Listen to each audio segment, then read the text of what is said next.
আসছে আবহাওয়ার খবরে। হাওয়া অফিসের সর্বশেষ পূর্বাভাস বলছে, দক্ষিণ বাংলাদেশের নিম্নচাপ সরে আজ গাঙ্গেয় পশ্চিমবঙ্গে অবস্থান করছে। আগামী 24 ঘন্টায় এটি আরো শক্তিশালী হবে। গাঙ্গেয় পশ্চিমবঙ্গের উপর দিয়ে এটি আগামী 2-3 দিনে ঝাড়খণ্ডের দিকে যাবে।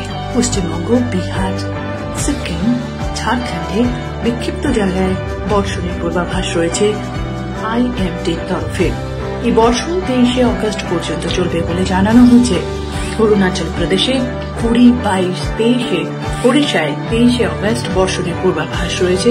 এছাড়া 24 আগস্ট পর্যন্ত অসম, মেঘালয়, নাগাল্যান্ড, মণিপুর বর্ষণের সম্ভাবনা। গাঙ্গেয় পশ্চিমবঙ্গে ভারী থেকে অতি ভারী বর্ষণের সতর্কতা রয়েছে। বাংলার পর ঝাড়খণ্ড, বিহারেও অতি বর্ষণ হতে পারে। দক্ষিণবঙ্গে আগামীকাল বীরভূম, মুর্শিদাবাদে ভারী থেকে অতি ভারী বৃষ্টির সম্ভাবনা রয়েছে। বৃষ্টির হলুদ সতর্কতা জারি রয়েছে নদিয়া, 2 বর্ধমান, বাঁকুড়া, পুরুলিয়া। বৃহস্পতিবার পুরুলিয়া, পশ্চিম বর্ধমান, বীরভূমে ভারী বর্ষণের সতর্কতা রয়েছে। বাকি জেলায় হালকা থেকে মাঝারি বর্ষণের সম্ভাবনা।